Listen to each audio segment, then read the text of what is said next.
For today's Axe File, we'll be covering a community pick which we voted for and did a group read of on my Discord server. If you'd like to join in for the next one, the link to the server will be in the description. My aim is to cover some older and less read Axe series with everyone once a month. Now, without further ado, let's get into Tite Kubo's first ever series in Jump, Zombie Powder. Full name, Zombie Powder. Start date, July 19th, 1999. End date, February 15th, 2000. Total chapters, 27. The final chapter is absent from the Shonen Jump app for some reason, and it also had a few extra small bonus chapters. Kubo's first appearance in Jump overall seems to be with the one-shot Ultra Unholy Hearted Machine in August of 1996 in Shonen Jump's seasonal summer magazine, followed a few weeks later with Rune Master Urara in the main magazine, then another one-shot called Bad Shield United at the end of 1997. These one-shots are all bundled in with Zombie Powder's volume release and are the reason it's 4 volumes long instead of 3. Something I find interesting is how edgy some of the one-shots are. Kubo doesn't shy away from gore, even if it's robots, as well as showing us some bare titty. A common pattern I noticed while reading these one-shots is Kubo has a penchant for giving his characters very long names early on, as well as establishing worlds with lots of MacGuffins, groups, and usually it takes half the one-shot to explain everything. Something that will leak into Zombie Powder somewhat. Oh, and Rune Master Urara has 2 female protagonists and is lesbian coded, which I think is really cool. Following his various one-shots, Kubo would serialize Zombie Powder in issue 34 of 1999, where we'd get our first glimpse of Gamma Akutabi roaming a Western-styled world looking for something called the Rings of the Dead. He has a lot more charisma than someone like Ishigo in my opinion, and his design is so cool and over the top with his weird metal faceplate and long hair. It's no wonder he would go on to influence one of Bleach's most popular characters in Grimmjow. The plot really kicks off though when Gamma runs into a thief and knife thrower called Elwood, who's working for a local group of bandits under a man called Kingro. Elwood's meeting with Gamma backfires on him when the bandits invade Elwood's home where his sickly sister lives. Here, Elwood's sister is straight up killed in an altercation with the bandits. It's really brutal and sets Elwood on the path to want the Rings of the Dead, as with them combined you can create something called Zombie Powder.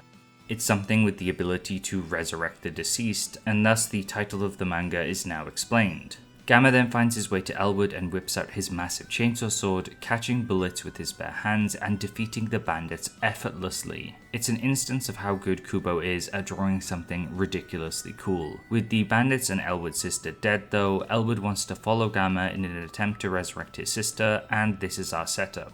Gamma would take out a few more small-time threats before the two are joined by C.T. Smith, Gamma's marksman partner who is undercover and helps them invade a compound of a criminal known as Rainwater Calder, who has one of the Rings of the Dead. The crew are then duped by a mysterious young androgynous-looking person who reveals themselves to be Calder. They have a pretty cool fight, Calder using a jet-propelled sword, and it's revealed that he's not the femboy he seems to be and is actually a much older man who's been taking anti-aging drugs. You mean you're not a mysterious ninja femboy twink? Wanting to get the zombie powder to make himself beautiful forever. Honestly, a pretty relatable and cool goal, and it's nice to see people want the Rings of the Dead for different reasons. He, however, is quickly bisected by Gamma's newly revealed black flames, and the group grab the Ring of the Dead and save a bunch of people, ending the first big arc. And if you can believe it. It takes 9 whole chapters before we get our first big-breasted character from Kubo in Zombie Powder. Mommy milkers! I jest here, but Wolfina is a pretty cool character who has a nice introduction. Similarly to Elwood, she has a sick sibling which turns out has a Ring of the Dead inside of him, something which the villain of the arc, Balmung the Magician, wants. Here we get a bit more info on the rings, which can eat people. They possess these odd arms and have the capability to put a human into a vegetative state while they feed off their life energy. This is presumably how the rings get their powers. There's also a really cool doctor character here who appears throughout this arc and is black, and I think it's really cool how many people of color appear throughout Zombie Powder and Kubo's work as a whole. He draws them really well too. The rest of the arc mostly comprises of Gamma and crew fighting Balmuk and his cronies who are all circus themed. Balmuk is an especially menacing and fun villain able to conjure tigers out of thin air as an example of one of his abilities. Everyone gets their own 1v1 fights here and they all end pretty quickly, one chapter after another. I like the pacing though, we get to see some enemies with cool abilities and all our main casts get a bit of time to shine while the story gets to keep its pacing brisk. As many might note, this part feels the most Bleach adjacent of Zombie Powder. To catch up with Balmuk and Wolfina who are now on the train, which is a really cool set piece, Gamma tries to catch up by riding on a unicycle, and while I don't find a lot of the comedy funny in Zombie Powder, this one scene really made me laugh out loud. This fight with Balmuk and Gamma overall is really cool as well, with Balmuk's circus style of fighting being very visually entertaining, and we get a glimpse at the darker side of Gamma. A shonen cliche, but one I'm very fond of, and Kubo teases it really well here. As Gamma defeats Balmuk though, the pacing is ruined when Wolfina has to fight this really goofy looking character called Shaka Boom. I just couldn't take this seriously and it leaves a bad spot on an otherwise great arc that ends with Wolfina's brother subconsciously saving her with the power of the ring. Following the last big arc of Zombie Powder, we continue on with the story. A few new characters are introduced in the final chapters, including some doctors who think they can remove the Ring of the Dead from Wolfina's brother's body. Gamma then visits a grave and he expresses his belief in Elwood, and a song on the radio begins to play called Zombie Powder. It's a very odd ending that decides to go a traditional Adventure Continues style ending, and instead the final few chapters are used to introduce more characters and have downtime, which makes it feel a little bit more reflective and contrasts with the big battle focused arc that came before it. So many mysteries are left unanswered though. What does C.T. Smith's full name mean? What happens when all of the Rings of the Dead come together? What even are the Rings of the Dead? What did Gamma do to earn his bounty? Who is Gamma, and what's the deal with his dark side? Honestly, despite how disappointing it is that we'll never know any of these answers, I kinda like how it ended. It focused more on mood and message, and while the message to believe in others is a little ham-fisted, I still appreciate it. I think the main reason Zombie Powder got axed wasn't because it was especially bad, but mostly due to the state of the magazine at the time, it being full of successful long-running series like One Piece, Yu-Gi-Oh!, Rookies, Hunter x Hunter, and even some of the new rookies would become big hits like JoJo Part 6 and Naruto, which Shonen Jump likely wanted to prioritize as they were more popular.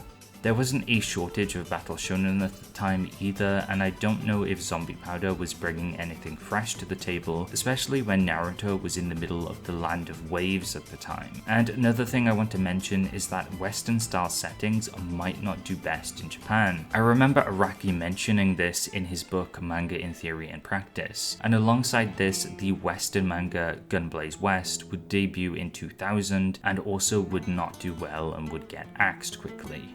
While I did enjoy Zombie Powder, it also isn't perfect. I don't think Kubo had a good grasp on his comedic moments and pacing, and his dialogue in general is a little expository, especially at the beginning.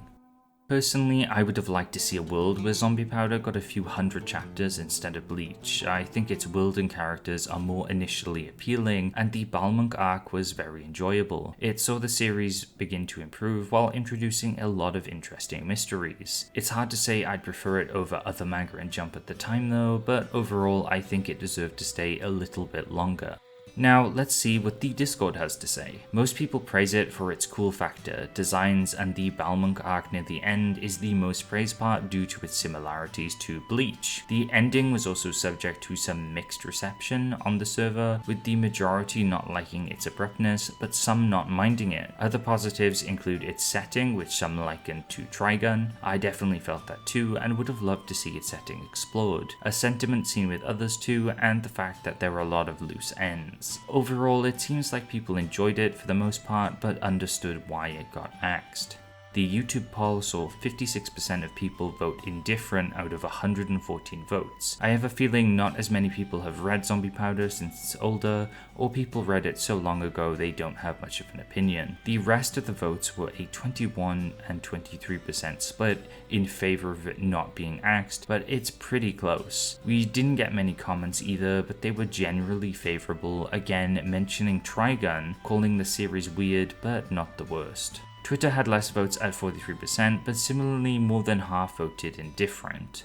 Comments were more indifferent as well, but mentioned that in hindsight they're glad it was axed because it means Bleach got to exist. This seems to be a fairly common consensus, and I understand why, as Bleach is very beloved. And speaking of Bleach, that would be Kubo's next series, and a massive hit, spanning 706 chapters, getting an anime, tons of merch, as well as a spot in the famed Big Three. You don't really find much better redemption stories. I won't go into depth with Bleach as it's a well-known and long series, but it's cool to see how Kubo evolved between these two manga. His artwork and style of storytelling leveled up quite a lot between them, and I think he lent into his strengths more with Bleach. Later, Kubo would continue to make more manga, with the short and still ongoing, but on hiatus, Burn the Witch, as well as a special Bleach one-shot. He's slowed down drastically, but he seems happier working on smaller amounts, which is great. Perhaps one day he'll look back on his first series and revisit it somehow. Even a piece of art of Gamma would be very cool.